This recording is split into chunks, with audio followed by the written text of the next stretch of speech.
Move करे।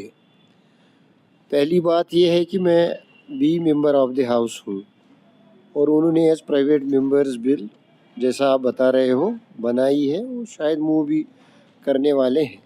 पहली बात इसमें यह है कि बिल लगती भी है कि नहीं लगती है। दूसरी बात कंटेंट्स क्या है बिल के मुझे नहीं मालूम। As a member of the house मेरे लिए प्रॉपर नहीं होगा without knowing contents and without having the bill on table मैं आउटसाइड हाउस कमेंट करूँ, दैट विल बी इम्प्रॉपर। तो अगर बिल लगती है, ये पहले भी आई है इस हाउस में कई लोगों ने, जब मैं पहले भी एमएलए था मेरे कुछ कुलीग्स ने ये बिल लाई थी, ये बिल कभी पास हुई नहीं। आज की डेट पे अगर लगती है we also will take a view. Congress party अपना एक नुक्ता नज़र रखती है लिकर पे, उस नुक्ता नज़र को हम पेश करेंगे as per the contents of the bill. Nizam Sahab, जिस तरह आपकी घर वापसी हुई थी कांग्रेस में, तो इसी तरह कहा जाता है कि जो बड़े बड़े लीडर जो अभी डीपीएपी में थे वो आप कांग्रेस वापस ज्वाइन कर रहे हैं। वो फॉर हाई कमांड टू सी, और उन लोगों के लिए जिनकी मर्जी आने के लिए दरवाजे तो हर एक के लिए खुले ही होते हैं, लेकिन पार्टी का एक नज़्म ज़ब्त होता है, एक डिसिप्लिन होता है, उसके लिए अपनी हाई कमांड बनी है, they will take a decision. As we have seen the manifestos from different parties, but we have not seen the implementation on ground from last 3 months. What is your reaction on that? एक शिकवा है लोगों से हमारा ये कि वो चाहते हैं बेबी स्टिल नॉट बॉर्न, तो चाहते हैं नाम उसका लिखे। एजेंडा पे हर एक चीज़ होती है, कमिटमेंट होता है हर एक पॉलिटिकल पार्टी का, और जब वो गवर्नमेंट में आते हैं तो उनकी ख्वाहिश भी होती है कि उन चीज़ों को पूरा किया जाए। ये टाइम कंज्यूमिंग प्रोसेस होता है।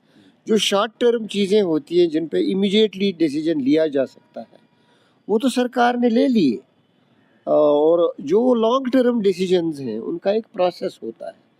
लोगों को भी समझने की ज़रूरत है, वो सिस्टम से जुड़े हैं पोस्ट इंडिपेंडेंस से, और उन्होंने भी देखा है कि हर एक सरकार की इच्छा होती है कि हम लोगों की तवक्कात पे उतरे, लेकिन सिस्टम में एक ही टायर नहीं होता है। जैसे आप ले लो उमर साहब इस वक्त चीफ मिनिस्टर हैं, हम उनके प्री पोल एलाइज हैं, पोस्ट पोल में हम सरकार के साथ नहीं हैं। हम सरकार की पॉलिसीज़ का अभी तक कोई क्रिटिसिज्म नहीं कर पाते हैं, न किया, इसलिए कि we also would like to give them time, sufficient time.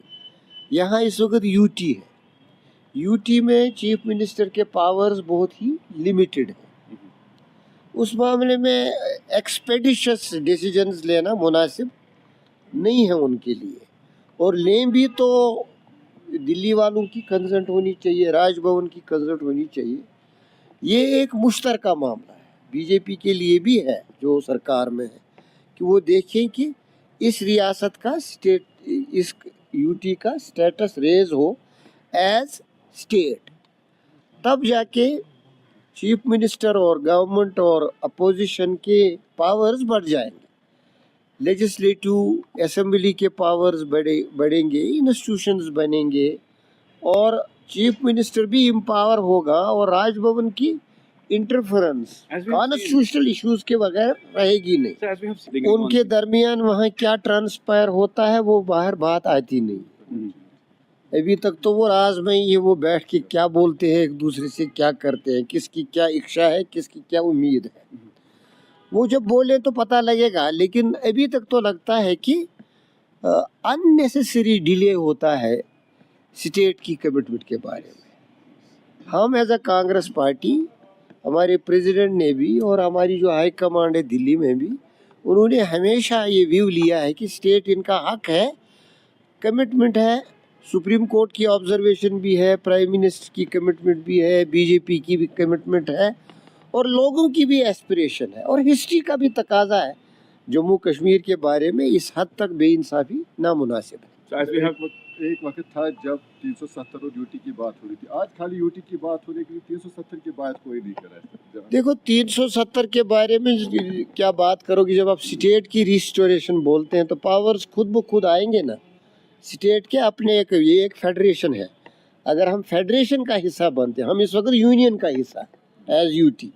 Union में जो मर्जी सरकार की उधर दिल्ली की पार्लियामेंट की वो चलेगी, So as we expected, लेकिन स्टेट जब होंगी तो स्टेट लिस्ट आईएन में बना है, कंकरेंट लिस्ट में भी हमारी हिस्सेदारी होगी और यूनियन लिस्ट में भी वो हमारी मर्जी के बगैर कुछ कर नहीं पाएंगे, तो आप इसको क्यों जोड़ते हो टेक्निकलिटीज so के as we have साथ? seen that meetings and lingering on things, क्या ये सिस्टम अब ऐसा ही रहेगा कि इंतजार रहेगा कि कब वो दरवाजा खुलेगा और ग्रीन लाइट मिलेगी? बुरा ना लगे, ये दिल्ली हमेशा इसी तरह की रही है कश्मीर के, जम्मू कश्मीर के बारे में। अब जब उन्होंने सब कुछ किया तो अब उनको थोड़ा इंसाफ से काम लेना चाहिए था। बहुत बहुत शुक्रिया, thank you very much, thanks a lot.